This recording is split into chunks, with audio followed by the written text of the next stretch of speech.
If you are the parent to a SEND child, or you know and love somebody that is, then this episode is absolutely for you. It's a little bit different, this one, because this isn't a guest that I'm getting to know. Debs has been running my life, as well as all of the things that I do within the work that I do in the world today. And I don't really know where me or the work that I do would be without her. And what I've learned through working with Debs and becoming close friends with Debs in the way that I have is that so many of her incredible superpowers come from being the parent to a SEND child. I would argue that being a parent to a SEND child brings out these traits in Debs because they're obviously already in her. This conversation is about the invisible struggles that SEND parents face every day, the judgment that is thrown at them on a day-to-day basis, and the resilience that it takes to keep going. I'm really passionate about this, having worked with Debs in the way that I have, and I just realized that as a society, we really don't understand what it's like for people like Debs, and that's why I wanted to get her on. She's a great speaker, incredible at conveying the message of what life for a SEND parent is truly like. So even if you don't know and love a SEND parent, you're going to learn so much. And I encourage you to listen to this whole episode so you can understand what it's like on a much deeper level. Dysfunction is everywhere, in our families, in our cultures, and in our systems. And this is Dysfunctional, the podcast that helps you name the things that most people can't or won't see. Let's call it out, break it down, and maybe even start a bloody revolution. Debs, we're live. How are you? I'm good. How are you?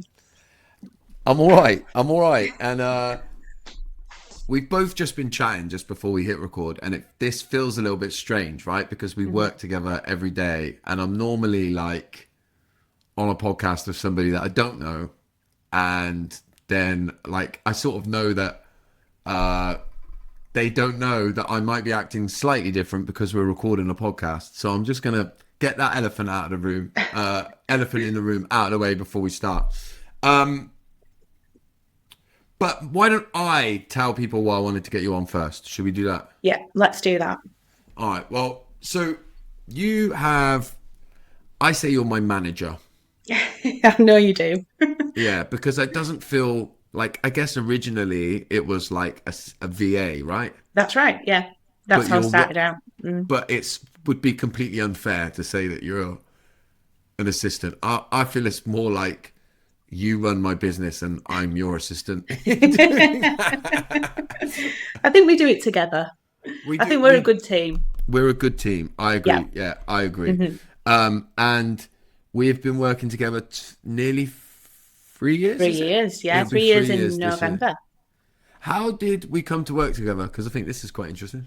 We, I followed you on Instagram after you did a podcast because I'm obviously part of the sober community, which I know we'll talk about.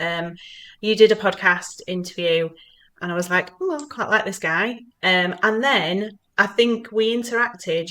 Might have been asking for help about something, and we Oh, you don't interacted. remember properly? No, I don't.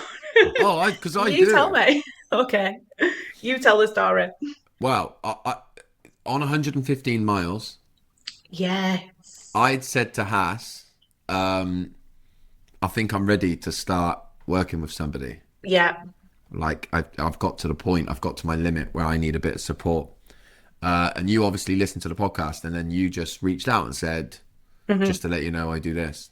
Yeah. And I wasn't quite fully ready at the beginning, I don't think. No. You took a But while. but then yeah, after we spoke, I remember I went back to Haas and I was like, yeah, well, if I like when I'm ready to actually take the leap, it'll be with Debs. And so that was like nearly 3 years ago. Yeah. Yeah. And then since I've started the podcast, I kept saying about getting you on, and we'll get into why it's been difficult to, because we wanted to do it in person, but we'll get, part of why I want to get you on feeds into why it was almost impossible really to do it in person, hmm right? Yeah. So I've got to know you over the years, obviously, and you are a single parent of, do we say, a SEND child? Yeah, I would call myself a SEN parent, and I would the way that I described my son is he has got complex and profound disability.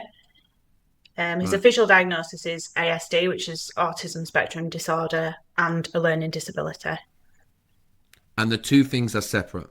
Yeah, yeah, What does they often occur together, but they are very separate. You can have one without the other. Yeah, because that's one of the big learnings I've had from Mm. you, and actually, like the problems that or the struggles that either of them bring. And just Mm-hmm. for the people that are listening, right? So, I am going to allow myself to be wrong and naive with terminology, and then I want you to correct me if you think I need correcting. Yeah, What does SEND mean? What does it stand for? special educational needs and disability. Okay. Um, so I have learned a hell of a lot from working with you now over the years for what that's meant. And Mm. it's astounding to me that it's not talked about more publicly and on a more public level. Mm. And actually, I'm going to say it.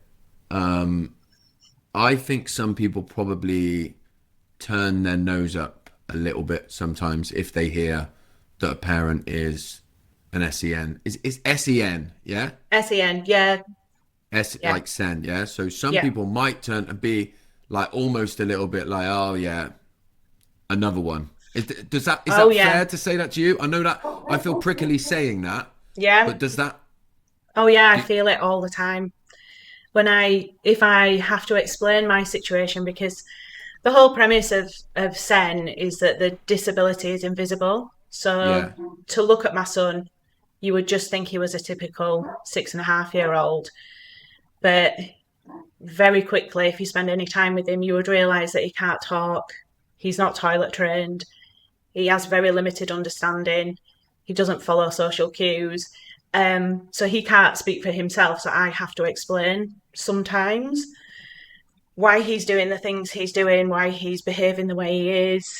Um, and you can physically see people's reactions when you say that. Some people are instantly supportive, and usually if they've got a SEND child themselves, or if they've got a family that have got a similar disability, you get a lot of um, like if a lot of affiliation. Like there's a lot of understanding. Otherwise, there's a lot of judgment, eye rolling, um, which is very difficult. It's one of the most difficult things about this journey. Do you get a lot of like people that are actively letting you know that they're like eye rolling? Um, Like they're having a bit of a dig at you? um, not so much now because I avoid it.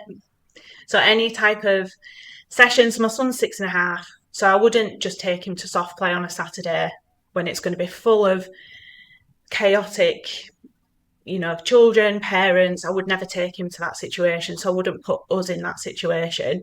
But I have come across it, and I hate to say it, but mostly with older generations of people Yeah. where he's got a disability buggy, and he still drinks from a baby bottle with a teat, and they'll just completely unannounced come up and say, he's too big to be in that pushchair. He should be drinking from a normal cup, just completely unsolicited. Fuck, what they say it to you? Oh, yeah. Oh, yeah. I What do think you say every to SEN them? parent has had interactions like that. What do you do in that? What do you do in that In moment? the beginning, I would get upset and just walk off. But now I just proudly say he's got a disability and walk off. And he's a lot bigger now, so it's a bit more apparent that he is a little. There's probably something going on because he is in a buggy. Um, but it's very difficult. It's very difficult to bite my lip and not say anything back. But And sorry, I've interrupted you. no, I was just going to say it does tend to be not people of my generation and older. Yeah. Mm-hmm. And I do think so one of the reasons I really wanted to get you on the podcast and why I've become quite passionate about trying to raise awareness of it in whatever way I can through Mm-hmm. the way, through learning stuff with you is because I'm just going to say it. I can feel this is prickly already. Um, we are I'm quite judgmental by nature. I'm a nice person, yeah. So I will normally keep my judgment to myself because I wouldn't want anybody to feel bad at my judgment. But I definitely feel like I may have been, before I met you and understood like how this presents in public, I may have been one of them people that was like judgmental. Probably not of the like the buggy and the bottle thing, maybe. But like since getting to know you and understanding all this, when I see a child, see, it's interesting. What would you call it? Like a meltdown? Yeah, meltdown. You'd call it a meltdown, yeah? Yeah, yeah. Yeah, because I was thinking the first way I went to is tantrum, but that's not fair, is it? No, they're very different things. Yeah, Very so different. Meltdowns are completely uncontrollable, and they get to the point where the child cannot bring themselves back. In my son's case, without co-regulating with me. So he has had meltdowns, very public meltdowns. what does And that look like? What does that just like? So he's having a meltdown. I am walking past. What do I see? you see him screaming, generally screaming in my ear, hitting me, hitting his own head. He self-injures a lot. Throwing things, throwing himself on the floor, head banging, hitting the floor, anything he can do to sort of take the pain away of not being able to communicate what he wants, because he is completely non-verbal and he's actually very quiet, which is what I've really noticed with him being around a lot more autistic children. He's actually really quiet. So when he does have those meltdowns, it's a real shock to my system, because it sends my anxiety sky high, because he's so loud and I can't do anything to bring him down. The only thing I can do is, so what it looks like from an outsider is that I'm just sat on the floor doing nothing. I'm not trying to comfort him. I'm not sort of getting him away from everybody. I just have to sit there, regulate my own emotions, calm down. Lots of deep breathing really helps my son.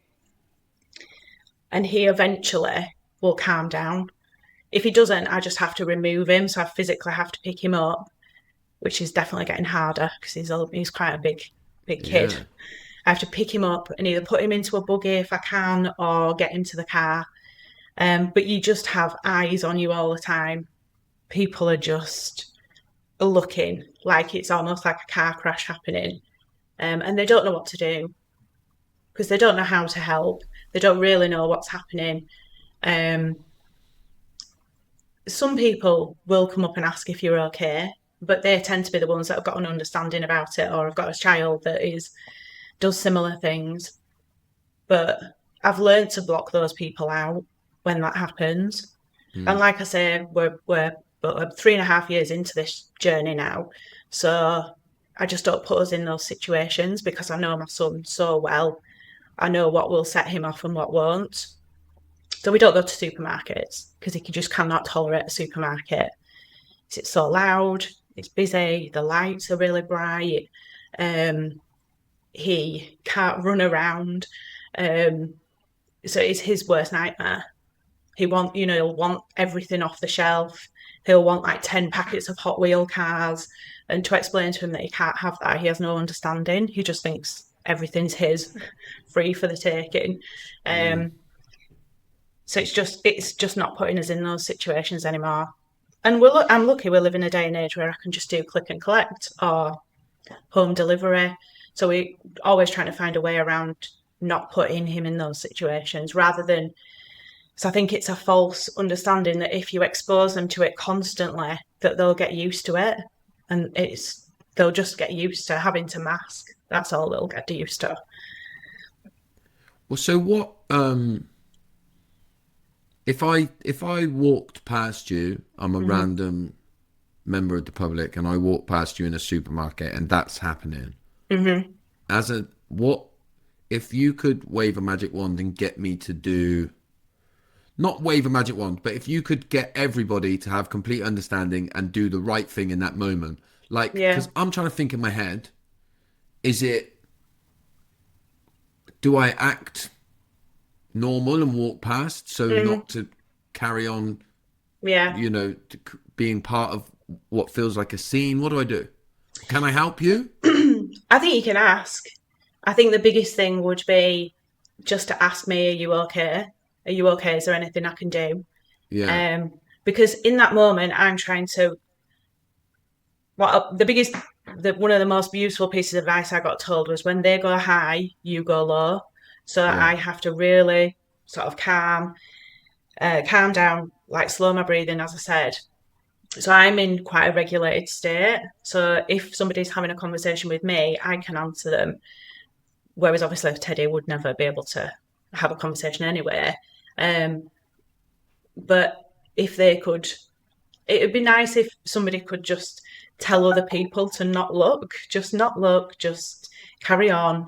But yeah, I think asking, I think sometimes like just pretending it's not happening it's all people can do, but it's quite difficult because I can sense that as well, that people are And just that's ignoring not it. that doesn't feel nice.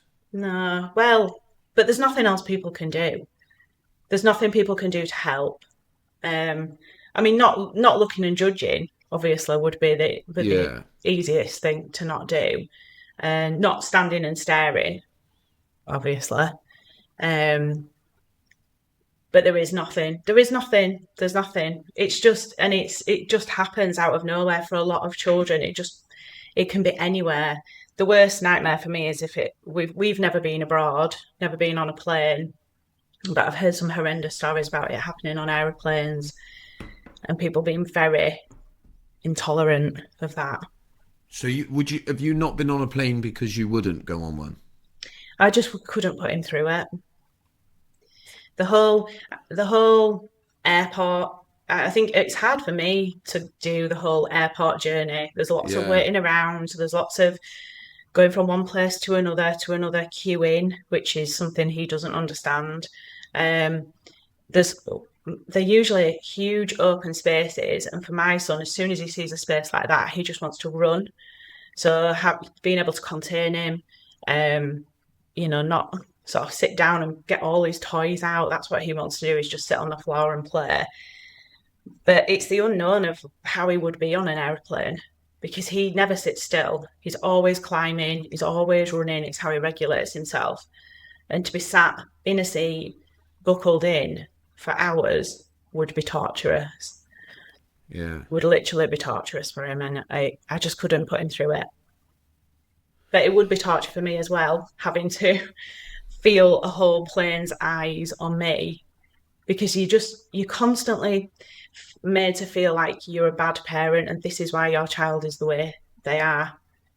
When you first go for your diagnosis, you put on parenting courses, you put on regular sessions with speech and language who will try and tell you all the things that you need to do, and every one of them you're already doing.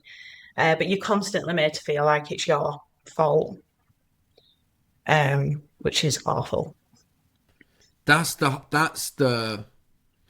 one of the kickers, I think, that like really gets me when I listen, because I know you so well. Yeah.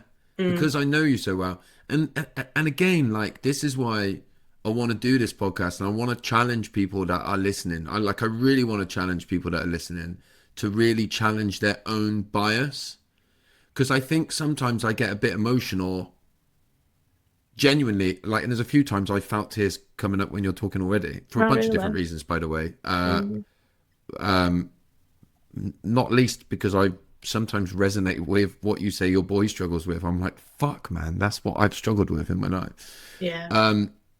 But what I want to challenge people to do is to like challenge their own bias. And what I was saying is, some of the reasons I get, I think, a little bit emotional is because I feel like sometimes some of the things that you talk about before I met you, I probably was part of to a degree. Like I say, I feel like I'm a nice guy, so I would know that not to externalize some of those judgments. But don't worry about the dog, by the way. Thanks. I'll address the elephant in the room. Sorry.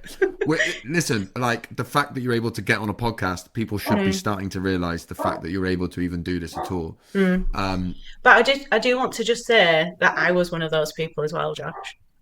Before I Yeah, had my child, I was 39 when I had my son. So I'd spent my whole life just working, being child free. I was very judgmental. I used to live in New Zealand and I travelled like on planes a lot. I hated children on planes. I hated it. yeah, You know, and that was, I think, when like all Teddy's sort of challenges came to light, I I just thought it was me. It's something I've done. It was my pregnancy journey. I blamed that. The stress of like things that were happening between me and his dad during pregnancy. I blamed lockdown because he was born in 2019 in the January and we went into lockdown when he was about 15 months old.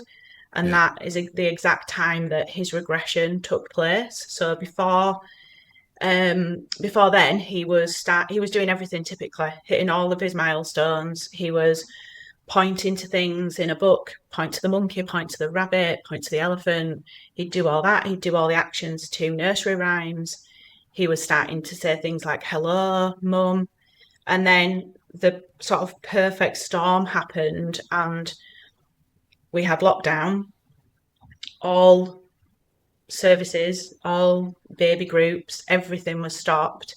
So it was just me and him at home, and he would see his dad as well. So he'd spend time with his dad, he'd spend time with me, but that was it. We weren't even at one point even allowed to see my mum or before we had those bubbles. And there was a lot of, I want to say gaslighting, but I think it was just a lot of from professionals. So they would say, it's just COVID, it's lockdown, this is why he is the way that he is. This is why he's not talking, this is why he's stopped eye contact, he's stopped responding to his name, because of a lack of social interaction with other children, with other caregivers. And for a long time, that was sort of their line until we came out of the lockdown, didn't we, before we went back into it. And they had like a 2-year check to make sure that they're hitting their milestones, and he hit none of them by that point. And I remember getting a letter from speech and language after they came to see him in full PPE, masks, like full hazmat suit, came into my house to see him. And they wrote the most scathing letter about how he had absolutely no understanding at all, wouldn't interact with them, wouldn't interact with me. And for the whole time that they were there, he's just screaming because obviously there's this complete stranger in his house in this really terrifying outfit trying to interact with him. And that was what sort of got the ball rolling to have a referral through to a paediatrician who, it was only 18 months from starting the referral to diagnosis, which is unheard of these days. It's 4 or 5 years plus now. And he was diagnosed the week after he turned 3. But it was hard to distinguish whether it was the result of lockdown or whether it was just a delay because of lockdown or whether it was autism and a learning disability. And to be honest, I didn't see it. It took my mum to say to me, once we obviously could start seeing family, I think there's something different with Teddy. I think the way that he plays isn't typical of other children. So he always wanted to play on his own, and he still does this to this day. He just constantly lines things up. So he's obsessed with collections of toys. So he has like all his Toy Story toys or all his wild animals, and they're just in lines all around the house, on the stairs, on my bed. And it took for her to say to me, I think there's something different, because I had absolutely no exposure to any kind of, none of my friends had children with disabilities, definitely not autism, and I knew nothing about it. The only thing I knew about it, any point of reference, was Dustin Hoffman in Rain Man. And I was like, well, my son's nothing like that. And still to the point where me and his dad went to get the results of the sort of the team assessment. So the paediatrician, speech and language, occupational therapy, they have a panel and they decide if your child has got a diagnosis or not. And even at that point, I still thought they're still going to say no, there's nothing wrong with him. Because with me, he did have really good eye contact, and I just couldn't see it. But it's quite a familiar story. A lot of parents say that it took another member of their family or school/nursery to say this is something that's not typical. Yeah. And I don't have any other children. It's my first time doing it, so I had no sort of point of reference. But I wasn't surprised when they told me. I'm quite an open-minded person anyway, so I was like, okay, what now? What does that mean now?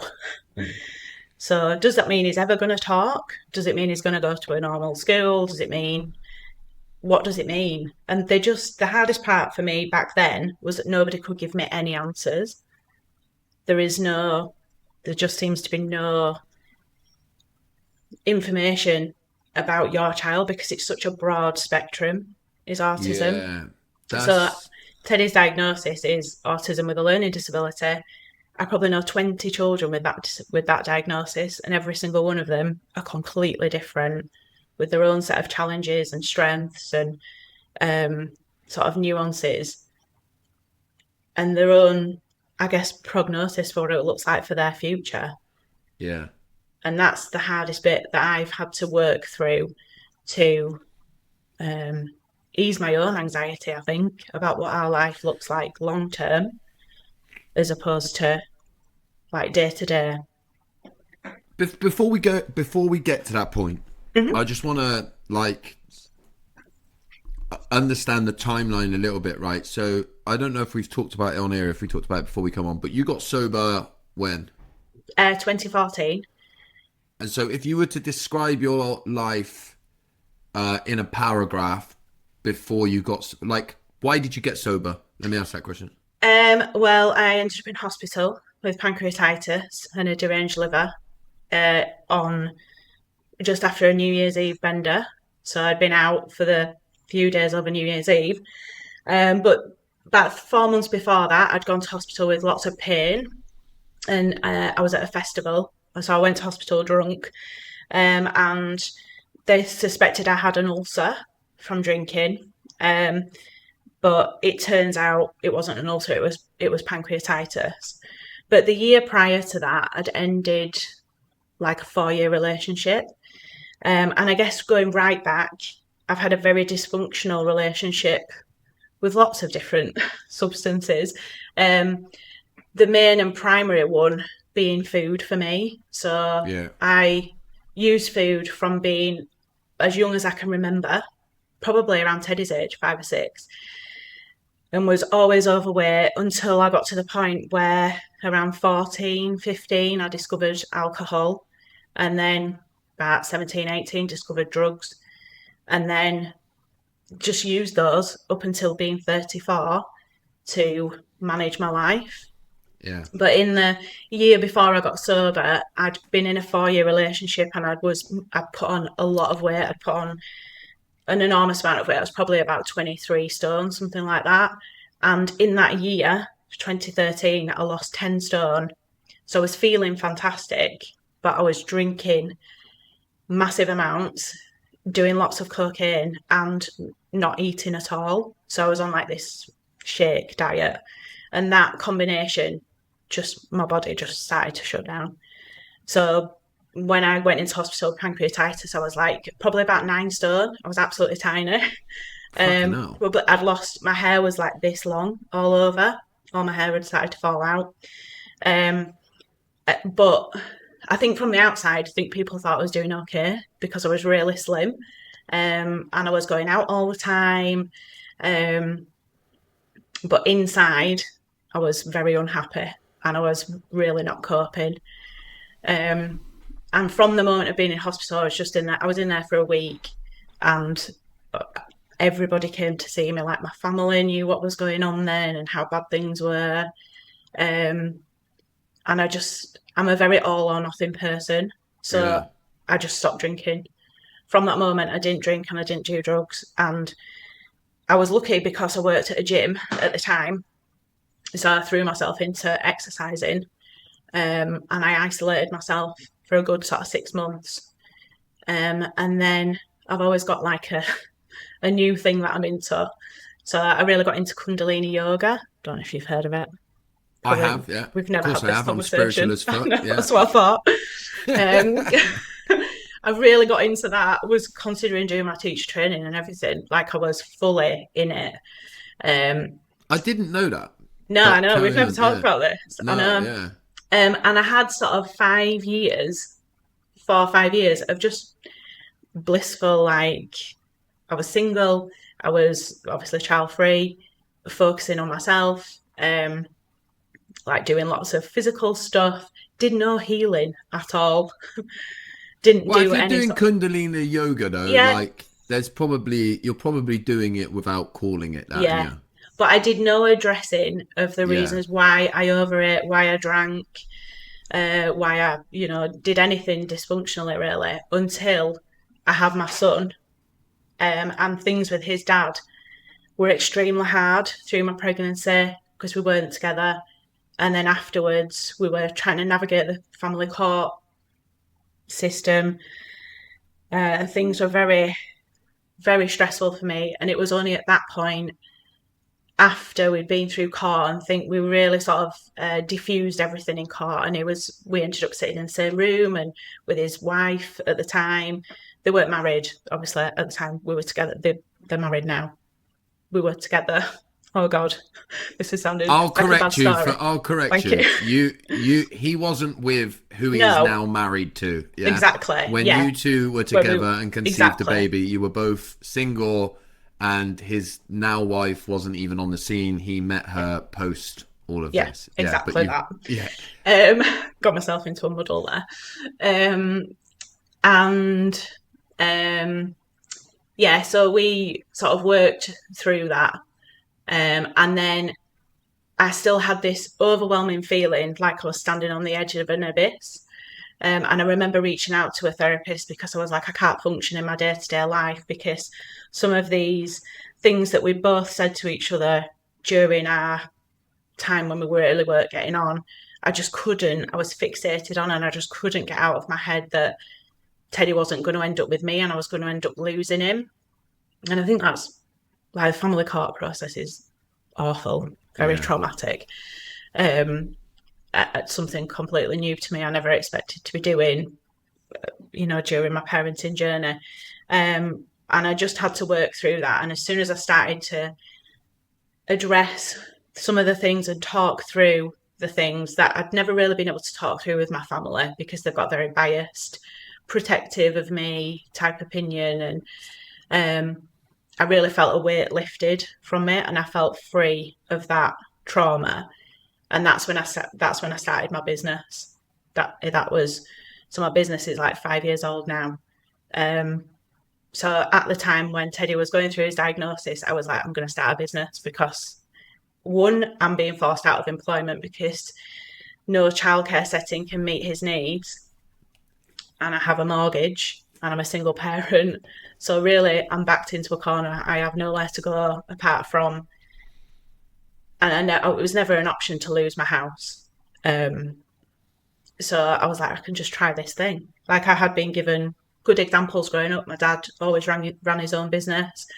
My brother, I was working with my brother at the time I got pregnant and he in his startup. So I was kind of surrounded by people that had done it. So it didn't seem so scary. But once I started working in my own business, I met a whole community of women, especially in the beginning, who didn't have children like mine, but had a child and were forced out of employment because they couldn't make it work to get back into the 9 to 5 and still meet the needs of their children or child. Yeah. And I really felt empowered by that. And that sort of then led me on to meeting other business owners and eventually on to meeting you. I did Inner You the first time round. And that really helped me like look through my own childhood, and look at some of the reasons why I needed that escape through food.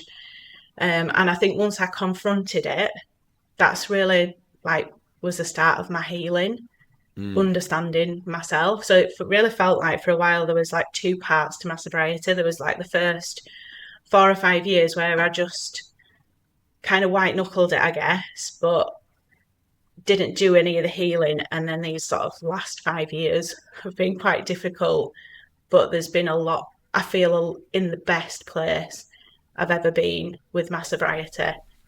And that includes food, because food's one of the hardest things because I can't stop it altogether. Yeah. Have to learn how to moderate it. And that's been really, really difficult.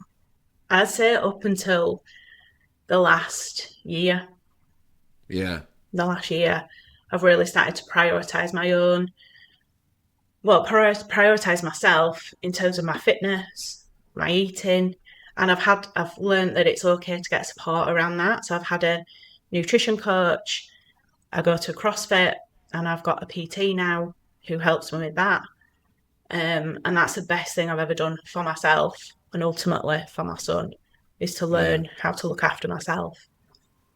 Yeah, because you must go into like, I don't know, just abandoning everything and trying to be every like mold. And I guess you have to do this to a certain degree as well, right? It's like just Mm-hmm. mold your life to him.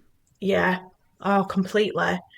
Completely. And I think after his diagnosis, I kind of thought that's the hard bit over, but it really wasn't, because he No. was 3, and the whole school system is so incredibly hard to navigate, because I absolutely knew with no hesitation that he couldn't attend a mainstream primary school, um, mainly because of his lack of understanding. That was the main challenge.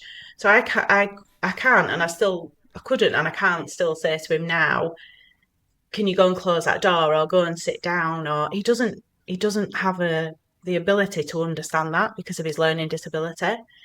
Um, and then layered on top of that, he can't sit down to say have his lunch because his sensory needs are so high. So he needs to still keep moving. So quite often he'll have his dinner on the trampoline, and he'll be bouncing, or he'll be running up and down the stairs while he's eating, because he physically cannot sit down to eat. And there's so many rules in mainstream school that are just Well, non-negotiable. we've created him in life and in society, right? So it's not Mm-hmm. like when you say he's eating on the trampoline, like as a parent myself, if my daughter said to me, "Can I eat my lunch on the trampoline?" I think I would say, "No, you eat it at the table." But then if you Mm. ask me why would I say that, I don't really know the answer to it. No. Like I just say it because Mm-hmm. that's the thing that we've. I say that I feel like I've grown as a person now. So if my daughter said, "Can I eat on the trampoline?" because it just feels better, I think I would let Mm. her, right? But But I do think y- you're in y- the minority, because I think a lot of yeah, people are like, the rules are the rules, don't question the rules. And that was how I was brought up. Like, the yeah, rules are the rules, don't ever question it. And if you go against the rules, then you're out. Like, that was my kind of upbringing. And I really had to, I tried to parent Teddy in the same way, and it just did not work. It just did not work. I'd shout and I'd scream and I'd tell him, you need to do this. And he just laughed at me, because he was do, like, what's this big reaction about? do you think you tried to? Would you? And I'm projecting what I feel like I might do on you. So the answer might be no. But like, was like in the early times, and maybe still to a degree now, do you ever find yourself sort of like shaming yourself into trying to good parent him out of some of the behaviors? Yeah, I definitely did in the beginning. I think that was my mentality. It was, he needs to learn how to be normal. Yeah, And he really doesn't. Like, then that you only get to that point because of your understanding of what autism is and what a learning disability is. Like, and I know my child, he is the sweetest, most sensitive child. And I'm quite an empath, and I put myself in his shoes all the time. And I think, what would I feel like if I had no voice? And it just breaks my heart, because I think I would be so frustrated. If you're completely unable to say, my stomach's hurting, or I've been stung by a wasp, or someone's just been mean to me, another child's hit me, like all of these things, I've just got so much empathy for him to be able to show up in the world. He hates school. Oh, I love his school. This year's definitely been challenging, but last year he was in an amazing class with an amazing teacher. But even then, with all the relaxed rules that they have, like they don't have to wear the uniform, there's no pressure to be there on time. They used to let him have a nap through school. Like it's so relaxed. Even with all of that, he still struggles to go in because he's not allowed to take his own toys in. He wants to be in his own environment. He wants to be on his own a lot of the time. And there's a high number of staff. So it's like 2-to-1 staff ratio. So there's 8 children in his class with 4 teachers. So there's a lot of noise because even going to a SEND school, it's amazing and he could not go anywhere else. But at the same time, it's very challenging because there's every other child has their own set of challenges and behaviours. And some of those behaviours are aggression. He's been through like a targeted biting situation over a period of months. Yeah, and he has no understanding of why he kept getting bitten, and I can't explain to him either. He just knows that it's just instant pain for no reason. So that's challenging. It's hard to navigate that. Yeah.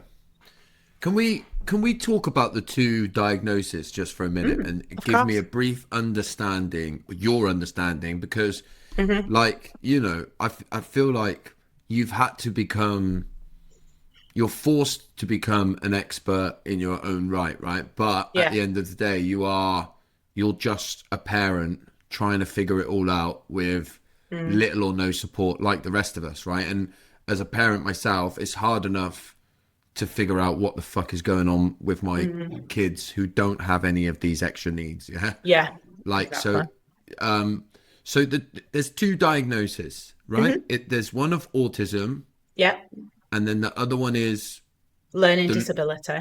Learning disability. That's the diagnosis. That's the name of it, yeah? Yeah. For a while, up until he was, I think, about 4, it was learning difficulties. No autism, just learning difficulties. Yeah, no, sorry, always autism. Right. Autism's always been the diagnosis, but it was sort of I think it's a soft diagnosis of learning difficulties because they're so young. And then once he started school, it was very obvious, even within his own class, there's children in there that can write their own name, that can speak, and he has none of those abilities. So he's significantly behind his peers, which is then it qualifies as a learning disability. So only in his case. The not speaking, the not being able to write, none of that is. I'm sure the 2 cross over, but I'm just trying to get an understanding, right? Yeah. That's not autism. That is like a learning difficulty. In my understanding, it is for my son. Yeah, and it's his understanding that is the learning disability, because you can be autistic and be extremely clever, like off the charts with the IQ. And sometimes those people will really struggle socially with social anxiety, being able to make friends, understand social cues, whereas my son is the complete opposite. He has no understanding of social cues, so he will, if we're in Starbucks, he'll instantly just lie on the floor or throw something at somebody because he doesn't understand the consequences of it. So I forgot the question now.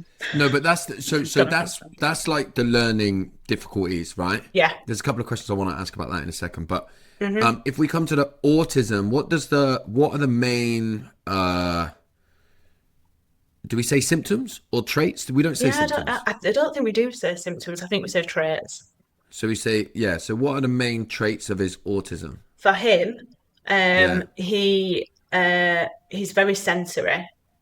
Yeah. So he needs a lot of deep pressure. So he likes being cuddled and tickled, and he likes really close interaction only when he wants it. Because then on the complete opposite, he wants to be on his own a lot as well. He is very noise sensitive, so he wears ear defenders all of the time, unless he's at home. At home, at our house, it's just me and him. So Yeah. he can control the noise at our house. So he will have his iPad or tablet on the loudest volume. So as long as he's in control of the sound, he's okay. But at his school, there are a lot of loud children, loud teachers. So he chooses to wear ear defenders, or he will get very dysregulated. He, for a very long time, just did not sleep.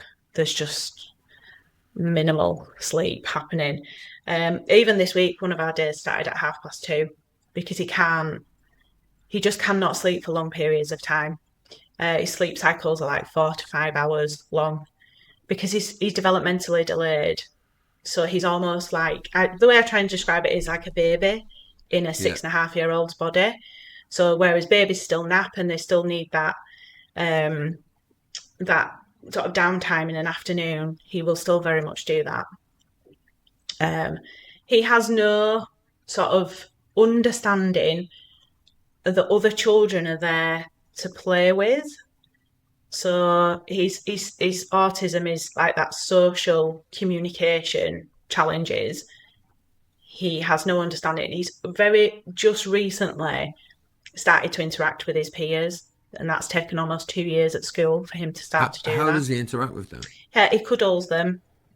Right. He cuddles them and dances with them. I've got some very cute videos of him doing that. You know he can't, like, he's non-verbal, right? Yeah.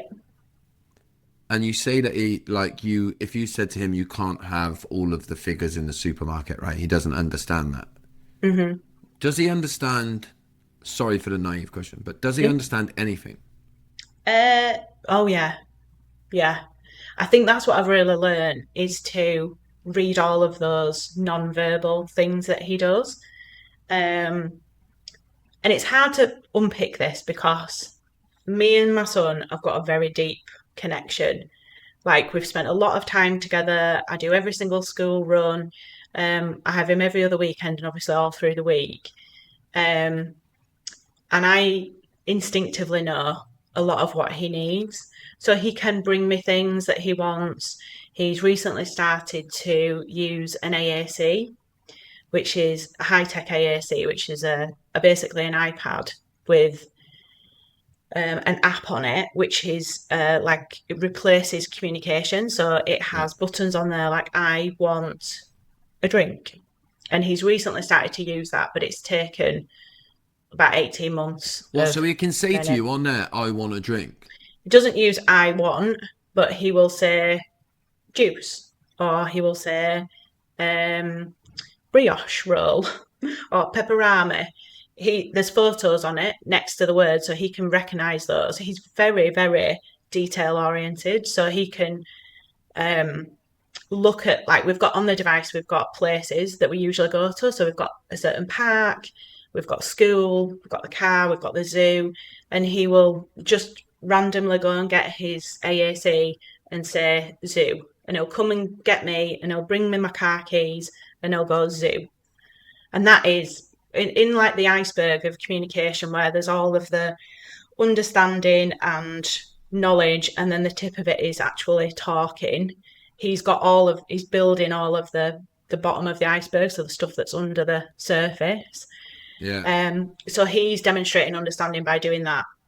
And for me, that's massive. That it has taken a long time to get to that point, because all I ever want to do is know what he wants and what is going to make him happy. And up until I was getting this device, he had no way of telling me that ever. It must that for me, right? And I'm going to use like just for my own personal point of reference, and it's probably not going to sound like a very nice analogy or reference, but my dog Candy, right? Yeah. When she did her knee a couple of years ago, right? Cruciate knee. And so I knew that she was in a hell of a lot of pain, right? And I couldn't say to her, we're fucking sorting it. We're sorting your knee. Don't worry. It is getting better. You got that fucking thing on your head because we're sorting you out. Mm-hmm. And it broke me. And as a result, I couldn't look at her. Mm-hmm.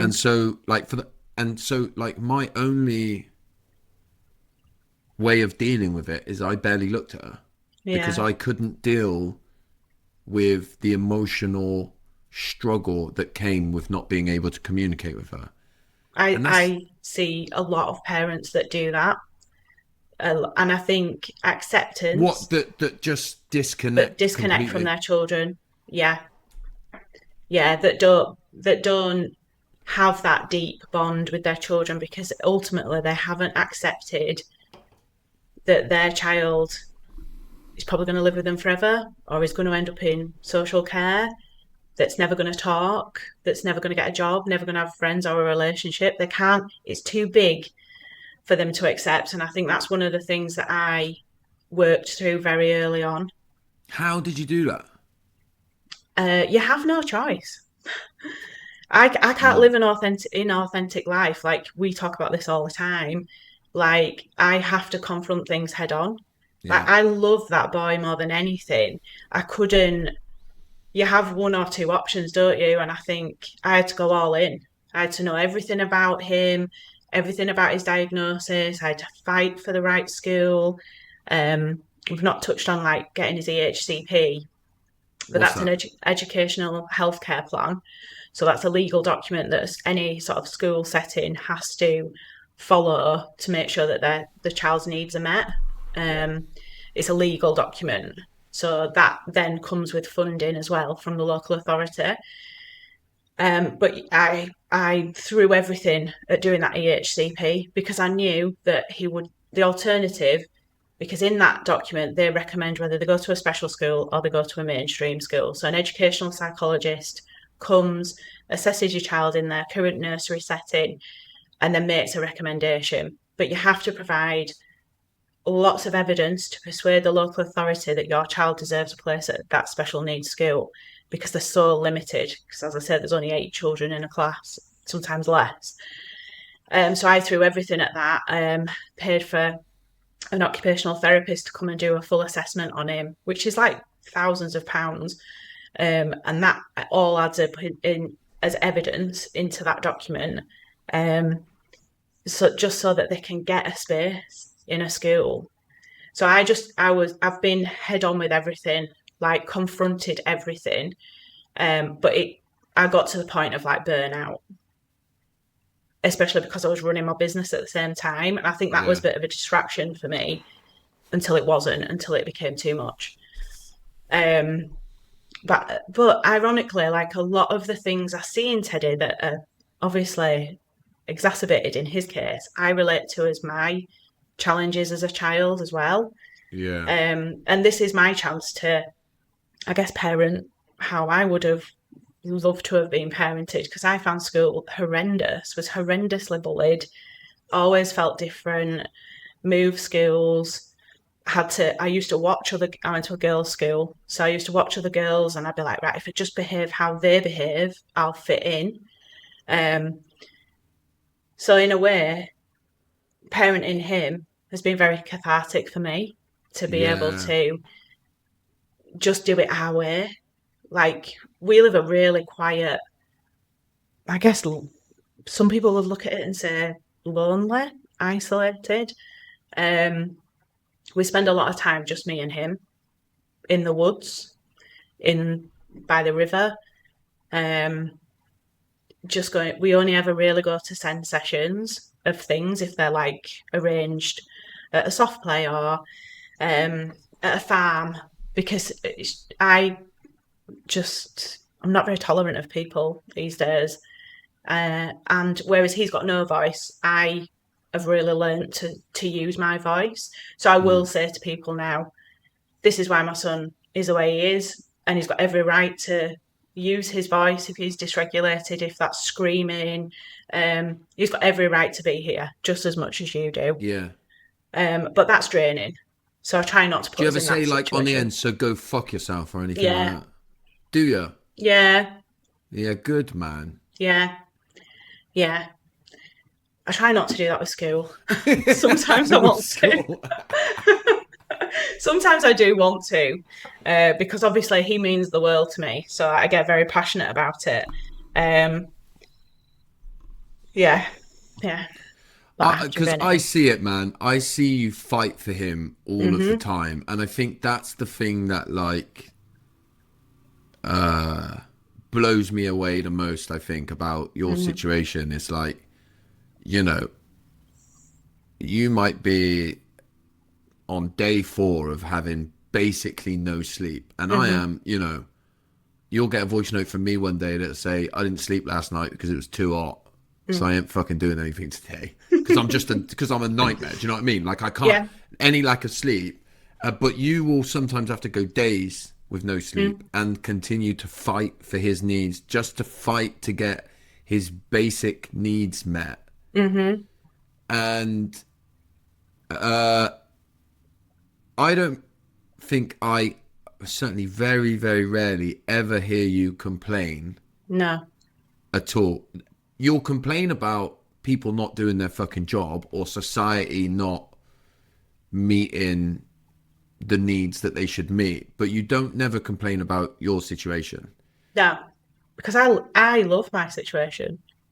I Yeah, think you I'm fucking so do as well, don't lucky you? to Yeah. have my child. Honestly, like he's the best, and I hope one day that you can meet him because he's an absolute legend. Yeah. Like he's funny, even though he can't talk. He's so loving.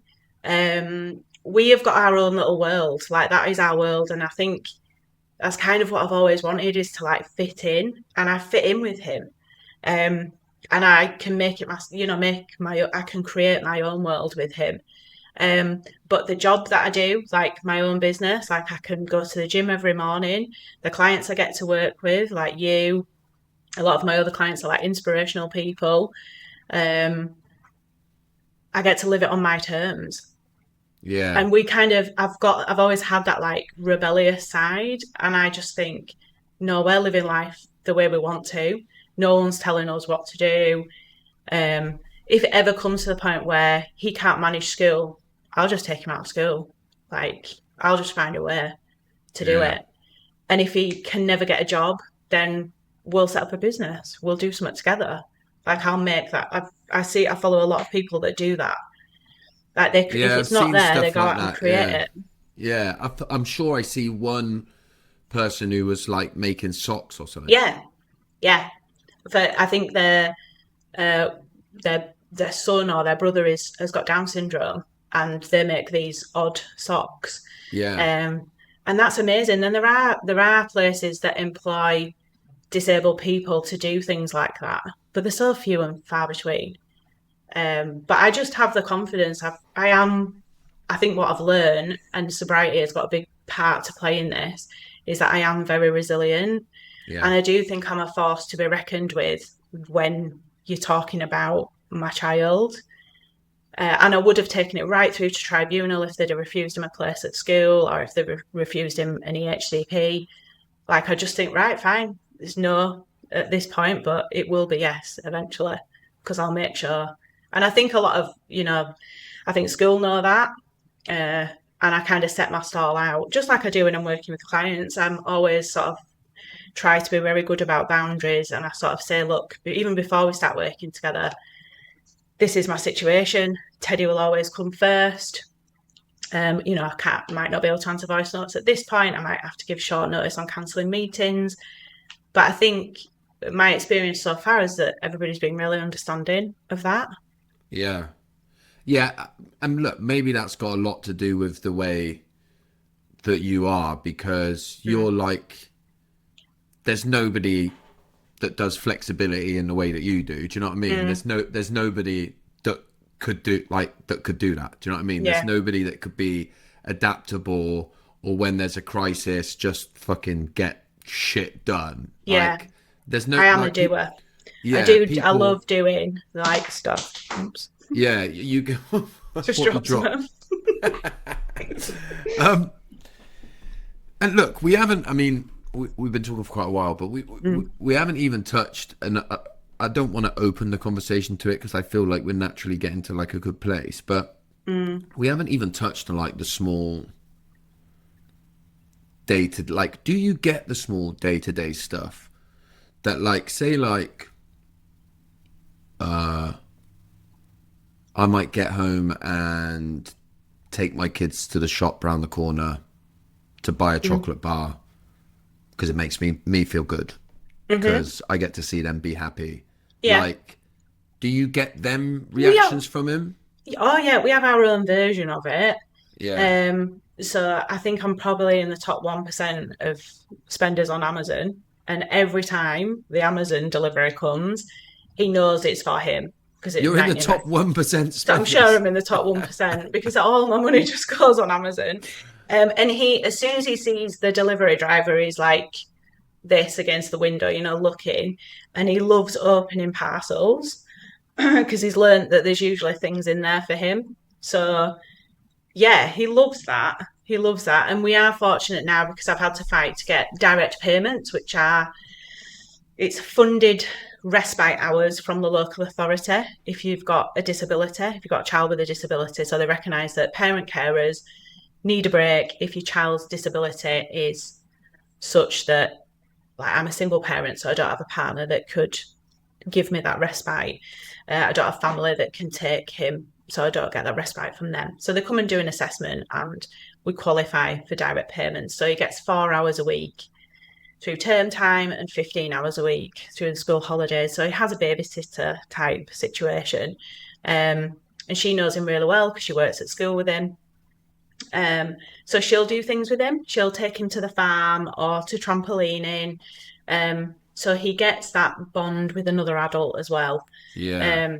But we do loads of things together, but it's usually what Teddy wants. So he's got I'm just looking at my garden now, but it's just full of sensory equipment. So he's got a track mat, which is like a inflatable gymnastics mat. He's got a trampoline, he's got a slide, he's got a spinning chair, which that's how he regulates a lot. So he spins at like phenomenal speed. So he's got like a dream garden really. And he is quite happy with nobody else here, just him just ruling the roost, just running around the house. Yeah. What about birthdays and Christmas and stuff?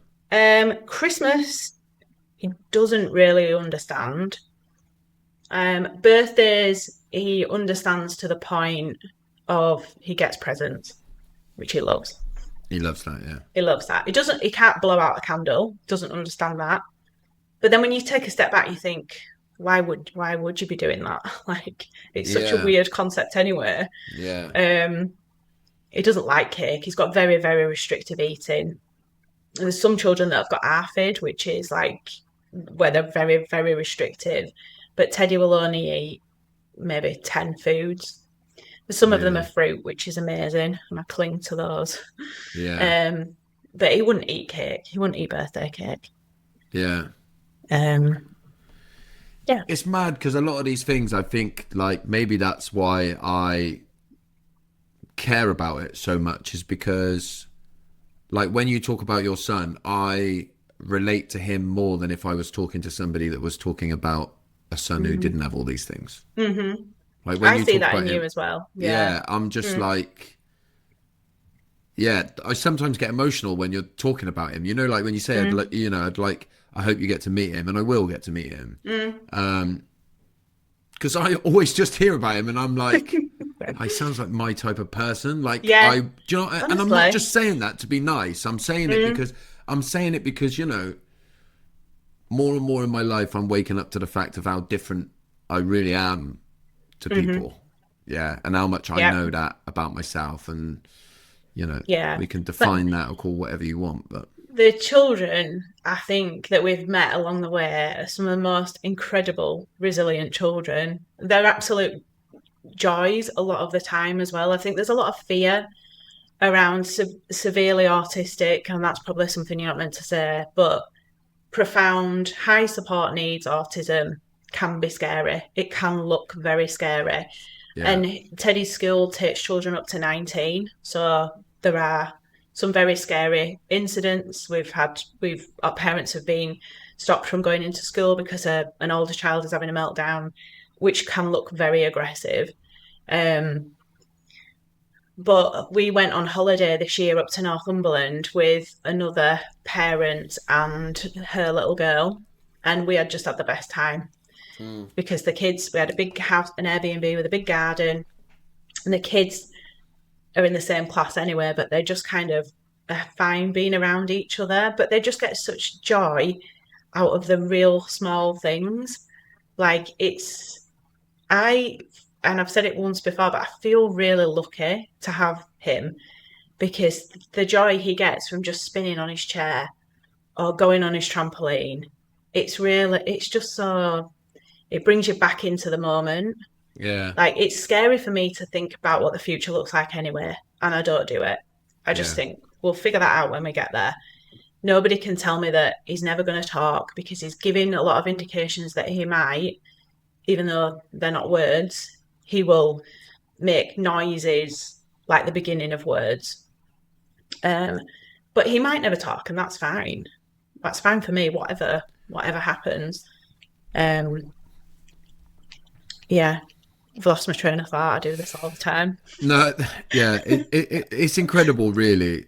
There's one more thing I want to ask you before, and then we'll sort of look to close down. I get the sense, right, that the answer to this question, if you were being gut level honest, is actually fuck them, and I'll just keep doing us. But what can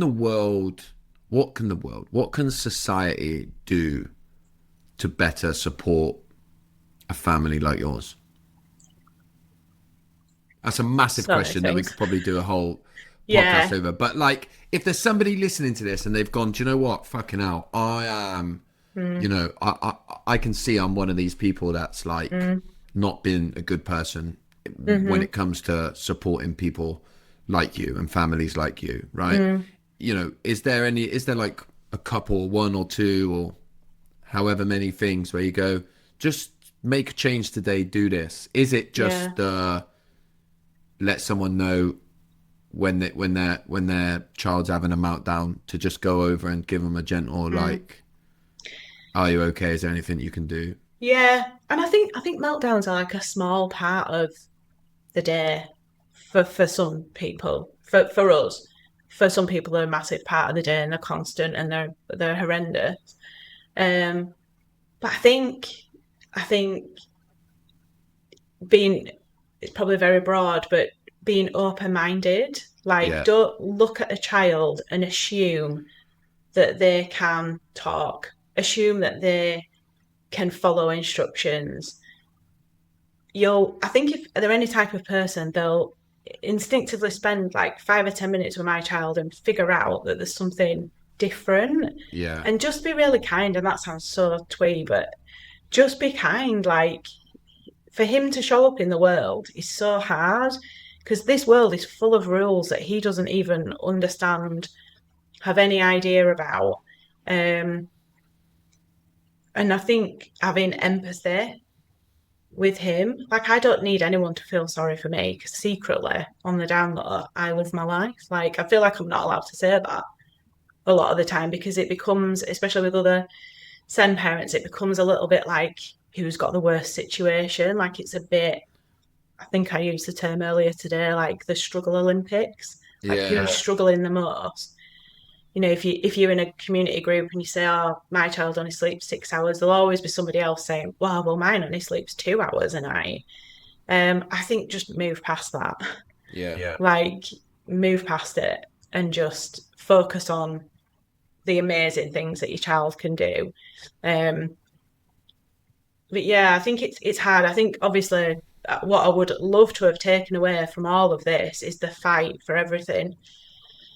And that's like with the local authority are like the enemy to a lot of SEND parents. It's almost like they don't care about the children. It's all financial. The decisions are always financial. And that's really hard to accept, that those systems don't want the best for your child. And skeptic, you get quite skeptical that it costs the local authority less for that child to be out of school, homeschooled by that parent, than putting them into a SEND school. So they kind of, you feel like children are being forced into mainstream and they're not suited. The teachers then know they're not suited for it. The other children know, the other parents know, you know as a parent. And they're just trying to force your hand because it's the cheaper option. Yeah. Well, yeah, it doesn't, unless you get an EOTAS package, which is, I don't know what that stands for, but it's like education supported out of alternative provision. Right. But you do become quite sceptical of that. So I think the whole local authority battle, school battle, it's extremely hard. There's nothing in my situation. I always say I don't find parenting Teddy hard. It's all the other shit around it that feels unnecessary. Yeah. It's unnecessary torment when you're already going through a tough time trying to understand what your family now looks like and your future looks like. It's like that extra bit of spice that you don't need. Yeah. Well, listen, mate, I'm glad that we've been able to do this and we finally got it done, because it's been as good as I knew it would be. You remember I met that guy, I interviewed that guy for the radio thing. Icky guy. The Ikigai guy, whose name I've forgotten. But he was right, man, when he was just saying that, like, you are like some of the most resilient, best, strongest, courageous people in our society, quietly in the background, because that's all it can be, really. Yeah. And like, you know, I don't think there's anybody else. I don't know anybody else out there. And if they are, then they're probably another SEN parent that could work with me in the way that you do. Because you probably just need all your SEN parenting skills to fucking understand me. I use them all. There is a saying, like a meme that goes around saying special kids are given to special parents. Yeah. And it's just it's true, but it's not true, because when people say, "Oh, you're amazing, you're great," I say thank you, but it's not me, it's Teddy that's amazing. And I think if you're any type of parent, put in my situation, you would do exactly the same thing.